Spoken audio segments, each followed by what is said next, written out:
कुठल्याही प्रौढ व्यक्तीला 3 लिटर पाणी रोजच्या रोज लागतं. कुठलंही सीझन.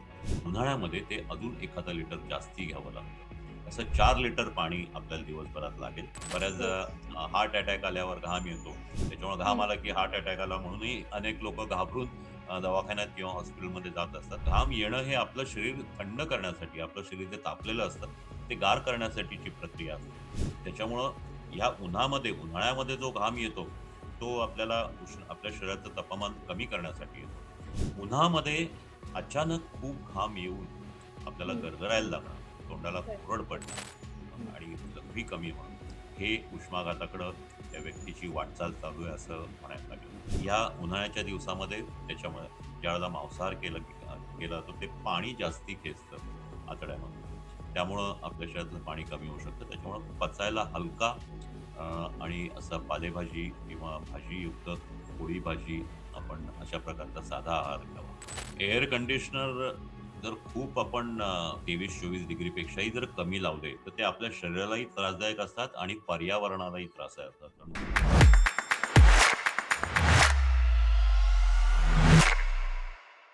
हाय, हॅलो, नमस्कार. मी दिव्या आणि तुम्ही पाहत आहात द ऑडिवन. मंडळी, हवामान बदलतंय आणि त्याचा सगळा परिणाम संपूर्ण जगासह भारतावरही आपल्याला होताना बघायला मिळतोय. वर्धा, अकोला ही ठिकाणं देशातली सर्वाधिक उष्ण ठिकाणं म्हणून आत्ता ठरली आहेत. त्याच्या बातम्या आपण गेले 1-2 दिवसांपासून पेपरमध्येही वाचतोय. एकीकडे गारांसह पाऊस सुद्धा पडतोय. सो अवकाळी पाऊस आणि एकीकडे हीट वेव्ह या दोन्ही आपल्याला एक ऋतू एकत्र आलेले दिसतायत आणि या सगळ्या विचित्र वातावरणामध्ये स्वतःची काळजी कशी घ्यायची, उष्माघातापासून तुम्ही स्वतःला कसं संरक्षित ठेवलं पाहिजे किंवा तुम्ही त्याची सिम्पटम्स कशी ओळखू शकता, असे डिटेल प्रश्न आपण आजच्या भागामध्ये डिकोड करणार आहोत. आणि त्यासाठी आज माझ्या बरोबर आहेत, आपल्याला जॉईन झालेले आहेत doctor Avinash Bhondwe sir. Sir, तुमचं खूप मनापासून स्वागत आहे. नमस्कार. सर, मला पहिल्यांदाच असं विचारायला आवडेल की आपण हीट वेव्ह येते किंवा उष्णतेची लाट येते असं सगळं म्हणतोय, पण उष्णतेची लाट येते म्हणजे नेमकं काय होतं? उष्णतेची लाट येते म्हणजे आपल्याला अ, त्याच्यासाठी आपल्या शरीराचं जे तापमान असतं, ते साधारणतः 37 ते 38 च्या दरम्यान असतं. त्यापेक्षा जास्ती ज्यावेळेला तापमान होतं आणि ते सतत राहतं आणि एका आपल्या भूभागाच्या एका विशिष्ट भागामध्ये असं हं. सतत तापमान राहतं, त्याला उष्णतेची लाट म्हणतात. कारण ते आधी हिवाळा असतो, त्यानंतर हळू चढत जाऊन 40च्या पुढे ज्यावेळेला जातं, त्यावेळेला त्याला हं. आपण साधारणतः हीट वेव्ह किंवा उष्णतेची लाट आली असं म्हणतो. बरं. हीट वेव्ह जेव्हा येते किंवा उष्णता जेव्हा वाढायला लागते, तेव्हा शरीरावरती आपल्या काय परिणाम व्हायला लागतात? यासाठी आपल्याला थोडं बारीक शरीराची आपली फिजिओलॉजी समजून घ्यायला लागेल.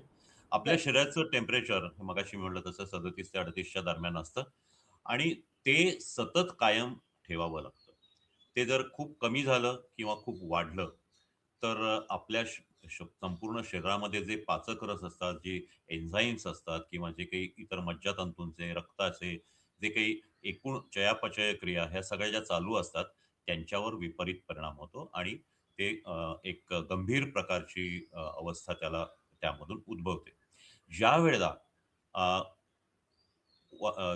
कडक उन्हामध्ये एखादी व्यक्ती असेल आणि शरीराचं टेम्परेचर हे त्याच्या शरीराचं ते उष्णतेमुळं, त्या उन्हामुळं जर 38, 39, 40 असं करत 40च्या पुढे ज्यावेळेला जायला लागतं, त्यावेळेला साहजिकच शरीर जे आहे, ते आपल्या मेंदूमध्ये एक यंत्रणा असते. त्यामध्ये आपल्या शरीरातलं पाणी वापरून आपल्याला घाम येतो आणि आपल्या शरीराचं तापमान उतरतं. हे ज्यावेळेला तापमान उतरतं, त्यावेळेला ते कायम ठेवलं जातं. परंतु ज्यावेळेला उन्हामध्ये जर तुम्ही कष्टाचं काम करत असाल, हं. खेळत असाल किंवा व्यायाम करत असाल किंवा काही म्हणजे अशा गोष्टी जर तुम्ही करत असाल आणि आपल्या शरीरातलं पाणी कमी झालं, तर हं. साहजिकच शरीराला जो गारवा मिळायला पाहिजे, तो मिळत नाही. घाम येणं बंद होतं आणि मग शरीराचं तापमान वाढत 40च्या पुढे जातं आणि त्यानंतर अनेक शारीरिक परिणाम दिसून येतात. त्याला आपण उष्माघात असं म्हणतो. तर हा परिणाम होतो उष्णतेमुळं. अ, उष्माघाताची काही लक्षणं असतात का, की जी आपल्या बॉडीमध्ये आधीपासूनच आपल्याला साधारण दिसायला लागतात? ज्यावेळेला आपल्या शरीरातलं पाणी कमी व्हायला लागतं आणि शरीराचं तापमान 40च्या जवळपास जायला लागतं किंवा 40 क्रॉस होतं, त्यावेळेला सुरुवातीला साहजिकच तुम्हाला तोंडाला कोरड पडते. संपूर्ण बरं. अंग, त्वचा कोरडी पडते. तुम्हाला श्वास घ्यायलाही त्रास होऊ शकतो. त्यानंतर असं तापमान वाढतं, त्याला लघवीच होत नाही. जर झाली तर ती खूप डार्क पिवळी किंवा लालसर रंगाची व्हायला लागते.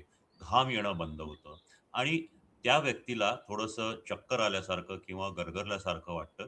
त्याला समोरचं व्यवस्थित दिसत नाही आणि अजूनही ज्यावेळेला टेम्परेचर जास्ती वाढलं, तर तो बेशुद्ध पडू शकतो. त्याला झटके येऊ शकतात.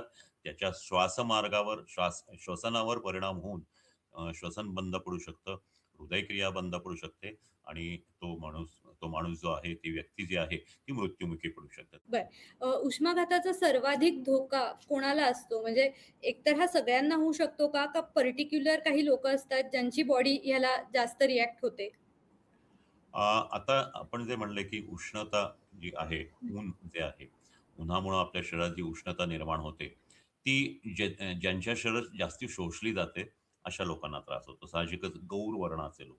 परंतु भारतामध्ये आपण सावळ्या वर्णाचे असल्यामुळं किंवा कृष्ण वर्णाचे असल्यामुळं आपल्या शरीरावर तसा परिणाम कमी होतो. पण अगदी लहान मुलं किंवा वृद्ध व्यक्ती यांना याचा त्रास जास्ती होऊ शकतो. त्यांच्या शरीरातलं पाणी हे लवकर संपू शकतं.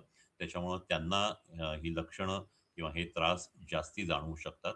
त्याचबरोबर इव्हन तरुण व्यक्ती असो किंवा मध्यमवयीन व्यक्ती असो, ती जर जास्ती काळ उन्हात राहिली, खूप वेळ त्यांनी उन्हात कष्ट केले, व्यायाम केला किंवा जर आपण पाहतो की आता उन्हाळ्याच्या दिवसामध्ये मुलं क्रिकेट किंवा अशा प्रकारचे खेळ दुपारी खेळत असतात, सुट्टी असते म्हणून. आणि काही रस्त्याची कामं चालू असतात. शेतमजूर शेतामध्ये काही कामं करत असतात. त्यांना ते कष्ट केल्यामुळं त्यांच्या शरीरातून ऑलरेडी घाम जात असतो आणि उन्हामुळं अजून शरीरात घाम जाऊन शरीरातलं पाणी कमी होतं आणि अशा लोकांना साहजिकच जास्ती त्रास होऊ शकतो. आपण उन्हाळ्यामध्ये साहजिकच सगळ्यांना घाम येतो आणि घाम येणं हे नॉर्मल प्रक्रिया आहे बॉडीची. किती साधारण घाम येणं हे चांगलं का अति घाम सुद्धा वाईट? काय म्हणजे याचं लॉजिक असतं? नाही, घाम घाम येणं जे आहे ही नॉर्मल नाही आहे. घाम येणं हे आपलं शरीर थंड करण्यासाठी, आपलं शरीर जे तापलेलं असतं, ते गार करण्यासाठीची प्रक्रिया असते. त्याच्यामुळं ह्या उन्हाळ्यामध्ये जो घाम येतो, तो आपल्या शरीराचं तापमान कमी करण्यासाठी येतो. परंतु आपल्या शरीरातलं पाणी कमी होतंय का? हे समजायला घामावर हे नाहीये. समजा खूप घाम आला म्हणजे खूप पाणी कमी झालं असंही समजायचं आणि ज्यावेळेला त्याचं लघवीचं किंवा मूत्र विसर्जनाचं प्रमाण कमी होत जातं, त्यावेळेला आपल्याला समजतं की हे अ, अ, त्याच्यामध्ये शरीरातलं पाणी कमी झालं किंवा डिहायड्रेशन, निर्जलीकरण झालेलं आहे. तर हे लघवी कधी-कधी त्या व्यक्तींना दिवसभर होतच नाही. म्हणजे मग त्यांना नक्कीच त्यांचं निर्जलीकरण किंवा डिहायड्रेशन झालंय. तर घाम येणं लोकही अत्यंत घाबरत असतात. हो. बऱ्याचदा हार्ट अटॅक आल्यावर घाम येतो. त्याच्यामुळे घाम हं. आला की हार्ट अटॅक आला म्हणूनही अनेक लोकं घाबरून दवाखान्यात किंवा हॉस्पिटलमध्ये जात असतात. तर घाम येणं ही शरीराची नैसर्गिक प्रक्रिया आहे, पण आपलं शरीर थंड करण्यासाठी ती असते. ज्यावेळेला कुठल्याही कारणानं आपण व्यायाम करतो, त्यावेळेला हृदयाचे ठोके वाढतात, आपला श्वास वाढतो, रक्ताभिसरणाची क्रिया वेगाने होते आणि मग हां. अशा वेळेला आपल्याला घाम येतो. तर घाम येणं हे हं, अ, अनेक पद्धतीतून असतं. परंतु उन्हामध्ये अचानक खूप घाम येऊन आपल्याला हं. गरगरायला लागणं, तोंडाला बरं. कोरड पडणं हं. आणि लघवी कमी होणं, हे उष्माघाताकडं त्या व्यक्तीची वाटचाल चालू आहे असं म्हणायला लागेल. उष्माघात होऊ नये म्हणून नेमकी काय काळजी घ्यायची? या उन्हाळ्याच्या दिवसामध्ये उष्माघात होऊ नये म्हणून जी काळजी आपण घ्यायला पाहिजे, त्यामध्ये सर्वात प्रथम लक्षात घ्या, की गरज नसताना उन्हामध्ये जाऊ नका. कारण असेल तरच उन्हामध्ये बाहेर पडा. नाहीतर सकाळी आणि सकाळी लवकर किंवा संध्याकाळी ऊन उतरल्यानंतर बाहेर पडावं. ज्यावेळेला तुम्हाला बाहेर उन्हात जावंच लागतं, त्यावेळेला डोक्यात टोपी पाहिजे किंवा छत्री पाहिजे, अंगात पांढरे किंवा फिकट अशा रंगाचे सैल कपडे पाहिजेत, म्हणजे आपला घाम शोषला जाईल. त्याचबरोबर डोळ्याला गॉगलही हवा आणि सर्वात महत्त्वाचं म्हणजे आपण भरपूर पाणी प्यायला पाहिजे. साधारणतः आपल्याला एरवी सुद्धा कुठल्याही अडल्ट व्यक्तीला किंवा प्रौढ व्यक्तीला 2 ते 3 लिटर पाणी आणि द्रव पदार्थ आपल्याला दिवसभरात लागत असतात. उन्हाळ्याच्या दिवसामध्ये त्याचं प्रमाण थोडं जास्ती लागतं. त्यामुळे 3 ते 4 लिटर पाणी आपल्याला घ्यावं लागतं. त्यामुळे सतत दिवसभर आपण पाणी पीत राहिलं पाहिजे आणि उन्हामध्ये बाहेर जाताना सुद्धा बरोबर पाण्याची बाटली घ्यावी. तर ह्या महत्त्वाच्या गोष्टी आहेत, की आपण केलं पाहिजे. आणि लहान मुलं किंवा शाळा कॉलेजची जी मुलं आहेत, उन्हाळ्याच्या सुट्ट्या लागल्यात म्हणून अ, अ, दुपारच्या वेळेला मैदानामध्ये जाऊन खेळ खेळू नका. त्याच्यामुळे उष्माघात होऊ शकतो. जे कोणी अ, ज्या कोणाला उन्हामध्ये श्रम करायचे असतील, अशांनी सकाळी लवकर किंवा दुपारनंतर काम करावं. ह्या सर्व आणि पाण्याची व्यवस्था ठेवावी. त्याचबरोबर जर कोणाला त्रास झाला, तर त्यासाठीची जी इमर्जन्सीज हे असतात, अशाही गोष्टी आपल्याला कराव्या लागतात. उष्माघात झाल्यावरती असे काही इन्स्टंट उपाय आहेत का, की जे तुम्ही दवाखान्यात मे बी जाण्यापूर्वी घरच्या घरी किंवा तात्पुरती तातडीची गरज म्हणून करू शकता? उष्माघात ज्यावेळेला सिव्हिअर होतो म्हणजे ज्यावेळेला झटके येतील, बेशुद्ध पडेल व्यक्ती, अशा वेळेला त्याला ॲडमिट करून त्याला आय-सी-यूमध्येच घ्यावं लागतं. पण ज्यावेळेला गरगरतं, ज्यावेळेला खूप तहान लागते, त्यावेळेला एकतर तुम्ही सावलीमध्ये जा, थंड जागेत जा. आपल्या संपूर्ण अंग किंवा चेहरा आपला गार पाण्याने धुवून घ्या. किंवा जर शक्य असेल तुम्ही घरीच जाऊ शकत असाल तर गार पाण्याने अंघोळही करा. आपलं अंग गार झालं की साहजिकच हे पाणी कमी होणं ची क्रिया जी आहे ती अ, स साधारणतः सौम्य होते आणि पाणी तुम्ही थोडं-थोडं पाणी करून प्या. पाण्याबरोबर ओ-आर-एस जे असतं ते ओ-आर-एस सुद्धा घेणं आवश्यक असतं. लिंबू सरबत, पन्हं किंवा इतर जे आपले ताक, लस्सी अशा प्रकारचे जे द्रवपदार्थ आपण रोजच्या रोज घेतो. तर ह्या गोष्टी आपण घ्यायला पाहिजेत. शहाळं सुद्धा एखादं आपल्याला घ्यायला पाहिजे. तर ज्यावेळेला त्रास होतो, त्यावेळेला सावलीत जाणं, शरीर गार करण्यासाठी संपूर्ण शरीर किंवा चेहरा किमान पाण्याने पुसून घेणं, गार टॉवेलनी पुसून घेणं, त्याचबरोबर पाणी पीत राहणं, ह्या गोष्टी महत्त्वाच्या असतात. मला तुम्हाला उन्हाळ्यातल्या आहाराबद्दल पर्टिक्युलरली विचारायला आवडेल, की यावेळेस एकतर उन्हाळ्यामध्ये भूक कमी लागते, भूक लागण्याचं प्रमाण हे कमी होतं, सतत तहान लागते, त्यामुळे पाण्याचं प्रमाण वाढतं. पण एकतर पाणी किती प्यावं एका अडल्ट स्त्री आणि पुरुषासाठी डेली पाण्याची काही लिमिट आहे का? आणि आहारामध्ये असे कोणते पदार्थ आहेत, की जे घेतले पाहिजेत आणि जे अव्हॉइड केले पाहिजेत? एक लक्षात घ्या, की साहजिकच मगाशी आपण म्हणालो साधारणतः कुठल्याही प्रौढ व्यक्तीला 3 लिटर पाणी रोजच्या रोज लागतं. कुठल्याही सीझनमध्ये. उन्हाळ्यामध्ये ते अजून एखादं लिटर जास्ती घ्यावं लागतं. असं 4 लिटर पाणी आपल्याला दिवसभरात लागेल. फक्त ते एका वेळेला पिऊन चालणार नाही. म्हणजे साधारणतः अर्ध्या तासाने, 1 तासाने असं घोट-घोट किंवा अर्धा ग्लास पाणी पीत राहावं. आपलं एरवी कसं असतं, की आपण एरवी 2 वेळाच पाणी पितो. एक म्हणजे जेवण झाल्यावर आणि दुसरं म्हणजे तहान लागल्यावर. इथं तहान नसतानाही तहान लागायची वाट बघू नका. पाणी पीत राहा. हे सर्वात महत्त्वाचं. आणि पाण्याबरोबर इतर जे काही क्षारही आपल्या शरीरात जावे लागतात. त्यामुळं ताक किंवा लिंबू सरबत, थोडासा खायचा सोडा, मीठ टाकून घ्यावं. किंवा वेगवेगळ्या फळांचे रस, मोसंबी रस किंवा इतर ताजे घरी बनवलेले हे घ्यावेत. शहाळी किंवा इतर अशा गोष्टीही निश्चित उपयोगी पडतात. आणि आपल्या आहारामध्ये हा पचायला हलका आहार घ्यायला पाहिजे. यामध्ये विशेषतः पालेभाज्या किंवा जे काही ज्याला आपण सलाड म्हणतो, फळं, पालेभाज्या यांचं प्रमाण जास्ती पाहिजे. पालेभाज्यामधूनही आपल्याला पाणी आणि क्षार मोठ्या प्रमाणात मिळतात. त्यामुळं त्याही गोष्टी जास्ती असाव्यात. आणि शक्यतो जे डाळीचे पदार्थ किंवा प्रोटीन जास्ती असलेले पदार्थ म्हणजे मांसाहार शक्यतो टाळावा. या उन्हाळ्याच्या दिवसामध्ये त्याच्यामुळे ज्यावेळेला मांसाहार केला तर ते पाणी जास्ती खेचतं आतड्यामध्ये. त्यामुळं आपल्या शरीरातलं पाणी कमी होऊ शकतं. त्याच्यामुळं पचायला हलका अ, आणि असा पालेभाजी किंवा भाजीयुक्त पोळी भाजी आपण अशा प्रकारचा साधा आहार घ्यावा. सर याच्यात अजून एक मला कॉमन समस्या अशी जाणवते, की हल्ली बऱ्याचदा शहरातल्या ऑफिसेसमध्ये एसीचं प्रमाण असतं. एसी लावलेले असतात आणि दुसरीकडे तुम्ही जेव्हा त्या खोलीतनं बाहेर जाता, तेव्हा बाहेर एकदम रखरखतं ऊन असतं. त्यामुळे एकदम थंड हवा आणि एकदम गरम हवा याच्यातलं जो आपलं ट्रान्झिशन होतं, तर हे शरीरासाठी किती घातक आहे? म्हणजे याचा परिणाम कसा होतो आपल्या बॉडीवर? एअर कंडिशनर जर खूप आपण हे केलं म्हणजे साधारणतः 23-24 डिग्रीपेक्षाही जर कमी लावले, तर ते आपल्या शरीरालाही त्रासदायक असतात आणि पर्यावरणालाही त्रासदायक असतात. कारण त्याच्यामधून जे वायू उत्सर्जित होतात, त्यामुळं पृथ्वीच्या जे काही ओझोनचं कवच आहे त्यालाही प्रॉब्लेम येतो. म्हणून भारत सरकारने किंवा जगात सगळीकडे हे सांगितलेलं की 23 किंवा 24 डिग्री पर्यंतच टेम्परेचर ठेवा.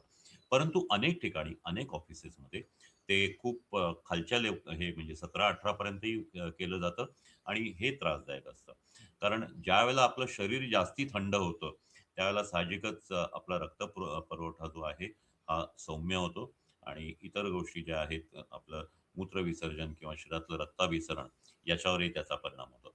आणि अशा गार एकदम 17-18 डिग्रीमधून जेव्हा तुम्ही बाहेर जाता आणि बाहेर जर 40 डिग्री टेम्परेचर असेल, तर निश्चितच हा जो अचानक झालेला बदल आहे, याचा शरीरावर परिणाम होऊ शकतो आणि त्यामध्येही आपल्या शरीरातलं पाणी खूप वेगाने कमी होऊ शकतं. तर त्यासाठी अतिशय थंड ऑफिस असेल, एसी असेल, तर एक लक्षात घ्या, की तो एसीचा जो झोत असतो, तो आपल्या अंगावर येऊ नये किंवा एसी असा लावला पाहिजे, की ज्याचं तो संपूर्ण त्या ऑफिसमध्ये किंवा त्या विभागामध्ये खेळत राहायला पाहिजे. तो डायरेक्ट लोकांच्या अंगावर येता कामा नये. म्हणजे समांतर असा वरच्या बाजूने जायला पाहिजे. आणि दुसरी गोष्ट म्हणजे ते 23 किंवा 24 पर्यंतच ठेवलं पाहिजे. त्याच्यातून बाहेर पडताना लोकांनी आधी थोडा वेळ बाहेरच्या रूममध्ये जिथं एसी नाही अशा ठिकाणी काही वेळ थांबावं आणि मगच बाहेर ऊन असेल किंवा असेल तिथं जावं. आत येताना सुद्धा या पद्धतीनेच आपल्याला करायला पाहिजे. कारण उन्हामधून, खूप कडक उन्हामधून आपण अचानक थंड ह्याच्यामध्ये एसीमध्ये जर अचानक गेलात, तरीही त्याचा त्रास होतो. विशेषतः याच्यामध्ये नाकातले किंवा आपल्या श्वसन संस्थेतले जे इतर घटक असतात, त्यामुळं एक प्रकारची रिएक्शन होऊन आपल्याला ज्याला लोक कफ म्हणतात किंवा जो म्युकस असतो तो जास्ती तयार होतो. नाक गळू शकतं. तर ह्या गोष्टी ज्या आहेत, या अतिथंड गोष्टीमुळे होतात. तर या पद्धतीची काळजी आपण निश्चितच घ्यायला पाहिजे, की अचानक गार ह्याच्यातून गरम ह्याच्यातही जाऊ नका किंवा गरम ह्याच्यातून अचानक गार ह्याच्यातही जाऊ नका. अनेकांना अशी सवय असते, की उन्हामधून आलं, हे आता एसीचं जसं म्हणलात, तसं उन्हामधून आलं की लगेच पाणी प्यायचं आणि त्यातही गेली 20-30 वर्ष फ्रिजमधलं पाणी पिणं ही एक मोठी फॅशन झालेली आहे. लक्षात घ्या, आपल्याला जी तहान लागलेली असते, पाणी जे असतं, ते जिभेला गार वाटतं, परंतु एकदम खूप गार पाणी प्यायलं तर आपल्याला त्याचा घशावर किंवा श्वसन संस्थेवर परिणाम होऊ शकतो. त्यामुळं ज्यावेळेला तुम्ही उन्हातून घरी येता, त्यावेळेला अचानक गार पिऊ नका. तुम्ही गार पाणी किंवा गार काही खाऊ नका. शांतपणे बसा, आपला अंगातला घाम निथळू द्या आणि मग साधं पाणी तुम्ही गोड-गोड प्यायलात, तरी सुद्धा तहान निश्चितच कमी होते. फार तर थोडंसं गार पाणी प्यावं. अति थंड म्हणजे 0 डिग्रीच्या जवळ असलेलं पाणी निश्चितच पिऊ नये. बरं, बरं. मला पुढच्या टप्प्याकडे यायला आवडेल, की तुम्ही जर का उन्हामध्ये भटकत नसाल, तुम्ही घरी असाल किंवा दुपारच्या वेळेमध्ये तुम्ही ऑफिसमध्ये वगैरे असाल, तर तरीसुद्धा तुम्ही बंदिस्त ठिकाणी असतानाही तुमच्यावर बाहेरच्या उन्हाचा परिणाम होतो का? एक लक्षात घ्या, की ऊन अंगावर डायरेक्ट पडणं हा हं. एक भाग आहे. आपण हे बघतो, की वेधशाळेचं रोजच्या रोज जे तापमानाचं आकडे येतात, त्याप्रमाणे हो. 38 डिग्री, 39 डिग्री, 40 डिग्री ही जी तापमानाची रेंज असते, ही सर्वसाधारणपणे असते. म्हणजे तुम्ही घरात हं, असा किंवा प्रोटेक्टेड ठिकाणी असा. हं. पण ज्यावेळेला तुम्ही बाहेर पडता, त्यावेळेला अंगावर डायरेक्ट ऊन येतं, त्यावेळेला ते त्यापेक्षाही जास्ती वाढतं. म्हणजे तुम्ही पाहिलं तर समजा पुण्याचं तापमान आज 40 डिग्री आहे असं सांगितलं, तर रस्त्यावरचं तापमान त्याच्याहूनही जास्ती असतं. ते 40, 42, 45 हे असू शकतं. आणि म्हणजे शेतातलं तापमान 40-42 असेल, डांबरी रस्ता असेल तर अजूनही जास्त होईल. तर ही जी कारणं आहेत, त्यामुळं उन्हामध्ये गेल्यावर साहजिकच आपलं शरीराचं तापमान जास्ती वाढतं. आपण घरामध्ये असताना सुद्धा जे वातावरणाचं तापमान असतं ते आपल्याला अ, अ, आपल्या शरीराचं तापमान वाढवत असतं आणि म्हणूनच आपण पंखा लावणं किंवा गार वारं घेणं किंवा खिडक्या उघड्या ठेवून अ, अ, अ, अशा प्रकारच्या गोष्टी आपण करत असतो किंवा एसी सुद्धा लावत असतो. सर ह्याच्यात असा एक प्रश्न अजूनही येतो, की सध्या डी व्हिटॅमिनची कमतरता खरं तर खूपच कॉमन मुद्दा झालेला आहे. ऑलमोस्ट बहुतांश लोकांना डी व्हिटॅमिन त्यांच्यामध्ये कमी असतं. खरं तर एकीकडे ऊन इतकं वाढतंय आणि एकीकडे डी व्हिटॅमिनची तरीसुद्धा एवढी कमतरता आपल्यामध्ये पाहायला मिळतेय. काय कारण असू शकतात? म्हणजे सनस्क्रीन खरंच लोकं ज्या प्रमाणामध्ये लावतात, की काळेपणा होऊ नये, टॅनिंग होऊ नये, त्यानेच डी व्हिटॅमिन आपल्याला ॲब्सॉर्ब व्हायला प्रॉब्लेम येतोय का अजून काही कारणं आहेत? बरोबर आहे. याला थोडीफार काही वेगळी अंग आहेत. एक लक्षात घ्या, की सूर्यप्रकाश ज्यावेळेला आपल्या त्वचेवर पडतो, त्यावेळेला त्वचेमध्ये ते ड जीवनसत्व तयार होत असतं. परंतु ज्यावेळेला सनस्क्रीन लावलं जातं, तेही त्याच्यामध्ये साधारणतः त्वचारोग तज्ञ सांगतात की 30 किंवा 35 SPFच लावा. कित्येकदा बाजारामध्ये 50 SPF पर्यंतचे वापरतात, की आपण काळं पडू नये. आपल्या देशामध्ये गोरेपणाला खूप महत्त्व दिलं जातं. त्यामुळे त्वचा काळी पडू नये म्हणून चेहऱ्यावर ते 50 SPF 50 HPFचं हे सनस्क्रीन लोशन वापरलं जातं. त्याने काय होतं, की आपली जी त्वचा आहे, त्वचा आणि ऊन याच्यामध्ये एक प्रकारचं मध्ये पडदा तयार होतो आणि त्याच्यामध्ये आपली घर्मरंध्र बंद होतं. त्यामुळं सुद्धा घाम बाहेर पडणंही कमी होतं आणि जीवनसत्व जे आपल्याला मिळायला पाहिजे तेही मिळत नाही. दुसरी एक त्याच्यामध्ये गोष्ट असते, की भारतामध्ये जीवनसत्व कमी असण्याचं कारण म्हणजे मोकळ्या हवेत किंवा सकाळच्या उन्हामध्ये किंवा साधारणतः 10-11 पर्यंत आपण जे व्यायाम केले पाहिजेत मोकळ्या हवेत, ते केले जात नाहीत. आणि तिसरी महत्त्वाची गोष्ट म्हणजे भारतामध्ये आपण अंगभर कपडे घालणं ही आपली संस्कृती आहे. म्हणजे स्त्रिया सोडाच, पण पुरुषही सगळे अंगभर कपडे घालत असतात. त्याच्यामुळं आपल्या त्वचेवर डायरेक्ट सूर्यकिरण पडत नाही आणि त्यामुळं जीवनसत्व निश्चितच कमी असतं. आणि जे कोणी तरुण-तरुणी फॅशन म्हणून शॉर्ट्स किंवा हे करून उन्हामधून जात असतात, त्यांनी SPF लावलेलं असतं. तर ही अशी काही कारणं आहेत, की ज्याच्यामुळं जीवनसत्व कमी आहे. तर मी आपल्या मुलाखतीच्या शेवटच्या टप्प्याकडे येते. खूप आता ऊन वाढतंय, याच्या पुढेही ते वाढत राहील असं चित्र सध्या काहीसं निर्माण झालेलं आहे. यातनं आपल्याला स्वतःचा बचाव करायचा असेल, तर सम करताना तुम्ही काय पटकन टिप्स सांगाल? उन्हाळा हा एक ऋतू आहे आणि आपल्या संपूर्ण शरीरामध्ये किंवा शरीराच्या सिस्टम्समध्ये, शरीराच्या चयापचय क्रियेमध्ये अशी काळजी घेतलेली आहे, की आपल्या शरीराचं तापमान हे वाढू नये. त्याच्यामुळे ज्यावेळेला अ, खूप ऊन वाढतं, त्यावेळेला आपल्याला घाम यायला लागतो. ज्यावेळेला शरीर खूप गार पडतं, तेव्हाही आपल्या शरीरामध्ये काही बदल होत असतात. आता यामध्ये आपण एक लक्ष ठेवलं पाहिजे, की उन्हाळा आहे, पाणी भरपूर प्यायला पाहिजे. तासा-तासाला 1-1 ग्लास जरी पाणी प्यायलात तरी हरकत नाही. विनाकारण अति थंड पाणी प्यायची गरज नाही. अंगामध्ये सैल कपडे वापरा. शक्यतो पांढरे किंवा फिकट रंगाचे कपडे वापरा. घरामध्ये असाल तर अतिशय सैल पायजामा, शर्ट किंवा अशा पद्धतीचं टी-शर्ट, बिनबाह्याचं शर्ट असंही घातलं तरी चालेल. स्त्रियांनी सुद्धा त्या पद्धतीचे कपडे वापरावेत. जेवणामध्ये पालेभाज्या आणि याचं प्रमाण ठेवावं किंवा ही जी आपली अ, फळं किंवा फळांचे रस, शहाळी, ताक या गोष्टीवर भर द्यावा. उन्हामध्ये कारण नसताना बाहेर जाऊ नये, आपणही जाऊ नये आणि मुलांनाही जाऊन देऊ नये. तर ह्या गोष्टीची जर काळजी घेतली तर साहजिकच आपल्याकडं गेल्या काही वर्षात जे उष्णतेचं किंवा टेम्परेचर जे मोठ्या प्रमाणात वाढतंय, 40च्याही पुढे जातंय, अशा वेळेला ही काळजी घेणं आवश्यक आहे. सर खूप चांगल्या पद्धतीने तुम्ही माहिती दिली. म्हणजे हीट वेव्ह किंवा उष्णतेची लाट, उष्माघात ह्या सगळ्या टर्म्स आपण इतक्या कॅज्युअली आता वापरतोय, पण ते नक्की काय प्रकार आहे? त्याचा आपल्या शरीरावर काय परिणाम होतो? आणि त्यातनं स्वतःचा बचाव करण्यासाठी काय काळजी घ्यायची? हे तुम्ही खूप छान पद्धतीने आत्ता उकलून सांगितलं. मी इथेच थांबते. श्रोत्यांनाही आपल्या आवाहन करते, की तुम्हालाही काही प्रश्न असतील तर कमेंट करून आम्हाला नक्की विचारा आणि पाहत राहा द ऑडिबन.